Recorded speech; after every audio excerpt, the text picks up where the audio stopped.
Now that we have seen the different subtypes of variants, we'll also see what are the different arithmetic operations which you can perform on these variants. Now suppose we have two variants of same type or different types, subtypes.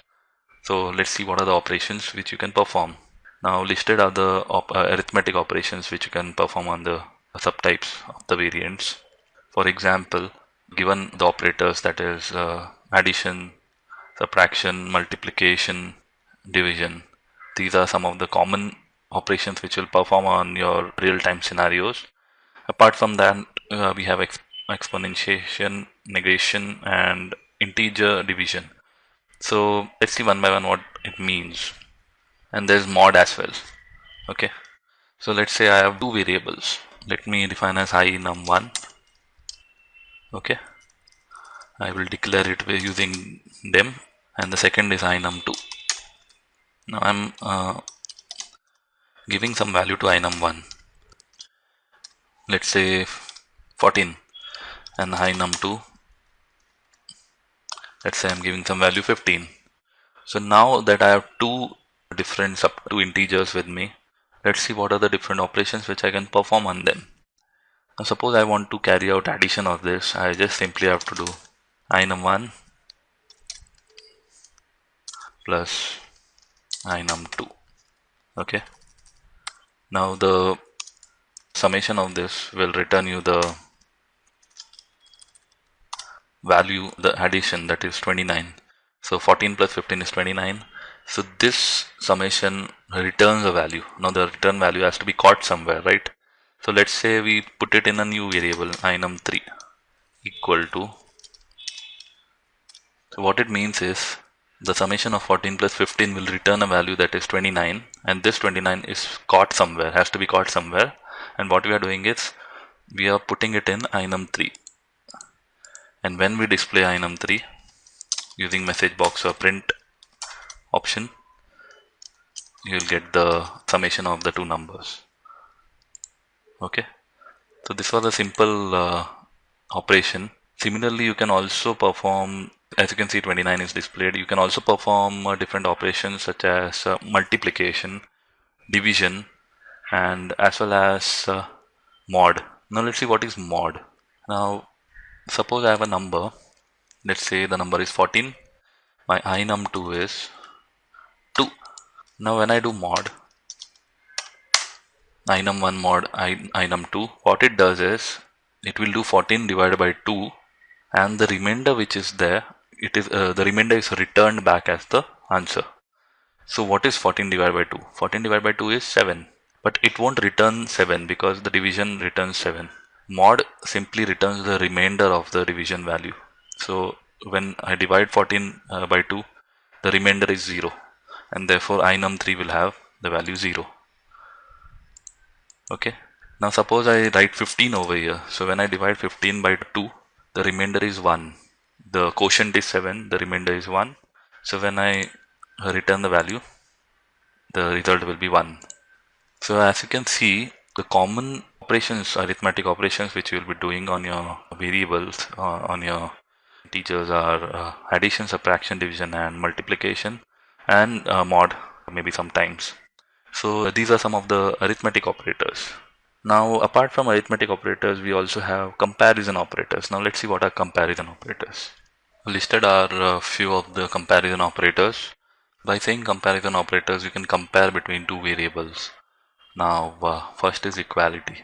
So why do we need this comparison operator? We normally need it for conditional statements, that is if, else, or your case statement. So let's see what are these conditional statements and where this comparison operator is generally used. So listed are few of the comparison operators. The main ones which we'll use is equality, to compare between two operators whether suppose two values are equal or not. Inequality. Now inequality, remember, this is less than and greater than sign. So it's like, this is how we denote inequality sign. Suppose we want to say that, let's see whether two variables are not equal, then we'll put the sign in between. The less than, as you know, is this, greater than is this, less than or equal to. Okay, so and greater than or equal to sign is this. Now object equivalence, if this is something I'll be covering up soon. So before that, let's see how these operators, how these comparison operators work, and where they actually applicable in our DB scripting. So suppose we are using the same numbers. I have inum 150 and inum 2. Now I'm using a if condition. Okay, if condition you have seen before. I'll just give a brief about it. I've used it before as well. So what this if condition does is, if true, so whatever is between if and then, if it is true, then it will enter this part. There will be some code over here. Okay, code, and then we also have else. Okay, and then we can have some code over here. So what this denotes is, if there is some condition over here and if it is true, this part of the code will be executed. Else, if it is not true, then this part of the code will execute. Okay, so this is simply if and else. So these are conditional statements because based on the condition, a part of the code will be executed. Where if the condition is true, this will be executed. If the condition is false, this will be executed. Now this is a simple if else condition statement. Now we can also have nested if else. For example, I can use else if. Again, I can use some code over here, and then else, and then I can code. I have multiple codes. This is a nested if else, wherein if this condition is true, then it will enter this. If it is not true, then it will enter this part of the code. And again, you can give some other condition. Else, if this condition is true, then this part of the code will be executed. And if both of them are false, then this part of the code will be executed. So let's use a comparison operator over here. Suppose I'm using if inum 2 is greater than inum 1, then some code will be executed. Say for example, we are executing message box, and I'll write code 1 inside. Okay. Now else if true, else if again we can put some condition. Let's say we put one more variable inum 3 equal to 123. Okay. So if inum 3 is greater than inum 1,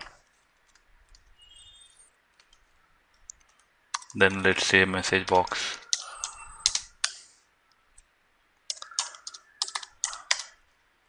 and it will display code 2. Okay. Now, okay, what I'll do is I'll keep inum 3 less than inum 1, and in else part, let's say we'll display message box code 3. Okay. So I have divided my code in 3 conditions, wherein I have used 3 different conditions for comparing. So let's say what happens when I debug this code. Now, as you can see,